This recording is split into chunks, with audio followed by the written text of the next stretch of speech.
2 Tattersalls Gold Cups. Helvetic Dream is the one that's going to try and do that. They are all set and ready to go, 8 in stalls, and we are set for action as they are racing in the Tattersalls Gold Cup. Broom just stepped out half a stride behind them, but not so high definition, who is keen to go forward, and Ryan Moore is going to be quite strong on him. Alenquer is going to go with them, and then Max Swinney, last year's 2000 Guineas winner, is just up on the outside. They're the leading trio vying for the pace. Just behind them is Lord North, and then State of Rest in the red and yellow jacket. Bear Story is next. Broom is last but one, second last year, and the only one behind him is last year's winner, that being Helvetic Dream, but it is high definition, who has gone on under Ryan Moore. From Max Swinney, the man took Kevin Manning in second. Lord North and Frankie Dettori sit third. Alenquer and Tom Marquand is 4, and they're being chased on the inside by Bear Story and Ronan Whelan, the sheepskin noseband.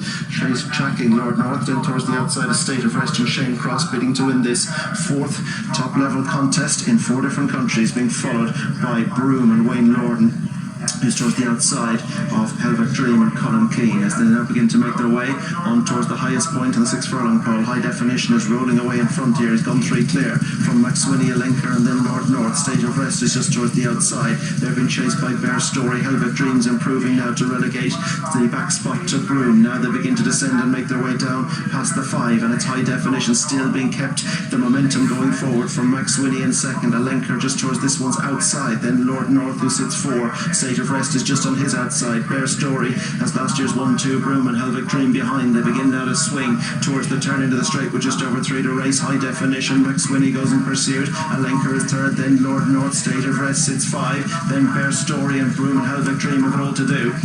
Straightening up now and inside the 3, and it's high definition with Max Swinney going in pursuit. Lord North now has come through, and Alenquer is right there on the outside. State of Rest is asked for effort, and then Bear Story, but it's high definition from Lord North, Alenquer and State of Rest on high definition over on the far side of Ryan Moore. It's boxing away bravely. Alenquer's trying to come and challenge now in the centre. Lord North is still right there in between horses, and State of Rest on the near side. High definition is challenged now on the near side by Alenquer, who's just gone to the front, but high definition's battling back again on the far side. High definition and Alenquer gets up from the Tattersalls Gold Cup from high definition and State of Rest in a tremendous 3-way run. Lord North dropped back to 4, and they were followed in by Broom, and then came Bear Story, and behind this one was Max Swinney, and the final one to go by was last year's winner, Helvetic Dream, but it went the way of the top one. Alenquer, Tom Marquand aboard for William Haggas, and this one, out of a winning mare in Germany, was sold by Gerberg's Glidon to Armando Duarte for 80,000, was a Group 2 winner at Royal Ascot, is now a Group 1 winner. Brian said it earlier, William Haggas, 47% winners to runners, and he's got another one. Alenquer has got his first Group 1 win of his career, but we were shouting here thinking that Aidan O'Brien was going to pull off the impossible with high definition. He has finally shown us what he's capable of. State of Rest, what an exciting finish, Ted. We were screaming. Yeah, well, Aidan O'Brien might have pulled a miracle, but he didn't do far off it. I must give him 11 out of 10 because I thought this fella would get swatted up with these horses, but Ryan booked him out of the gate, made sure it was a good gallop, gave him a chance up the top of the hill. When he got the top of it, set him alight down there, and he had him all at it here. Now this is Ryan Moore. You know he got beat on this horse, but he's given this horse an absolute corker here. A couple of tears left and right, and he's answered every call for it. Obviously he's always shown it plenty at home. This is the first time since the Barristers that he's shown it on the track, and he's put 3 good horses to the sword, and they all had to pull out something to go and win. It was a great race to watch, lads, wasn't it? Absolutely top class. I think the fact that Ryan popped out, took the race by the scruff of the neck, set it up for himself but also everyone else in the race, it made it a true proper test. The front 4 pulled well clear, the 5th Broom, who's ran a cracker, and it'll be interesting to hear how it felt for Tom Marquand, the first Group 1 here for Alenquer. He's with Katie now. Well done, Tom. Absolutely fantastic. You must be over the moon. Yeah, buzzing. That's my first ride in Ireland. I didn't even know the way to the start about an hour ago. So this horse has obviously had a trip over to Dubai in the winter, and he ran super over there, and we had excuses, and we've always thought we'd win a Group 1 over a mile and a half, but today being 1 1/4, look, hopefully it's a sign that there's even better things to come from him. He's tough, isn't he? And he really stays. Yeah, look, he's hardy, and there's been probably a couple of days where it's worked against him a bit. As you might have seen going down to the start, he just likes playing, and he thinks everything's a bit of a laugh. But that was a great performance, and he really had to dig deep there. And it's a stiff last furlong, and there was also one on my side, and it was him.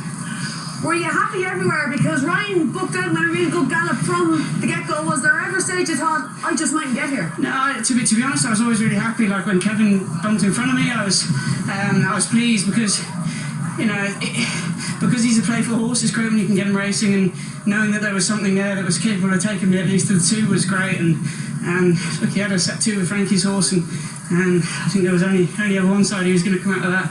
No, listen, he was absolutely fantastic, and he looks like a beautiful horse to ride as well. Yeah, he is. And look, as playful as he might be, he really digs deep when he has to. And look, a wonderful William Haggis and the team at home, and you know, Martin's looked after him fantastic because he's not the easiest. But yeah, just delighted for them all. Well, you're not finished yet, Purple Train Guineas? Yeah, really excited for her. Obviously, I've not had too much time to get to know her. She's come over from France, and I've jumped on her once at home, and she's a gorgeous filly, and she had a hefty old price tag, and hopefully she can live up to that because she's got some solid form in the book already.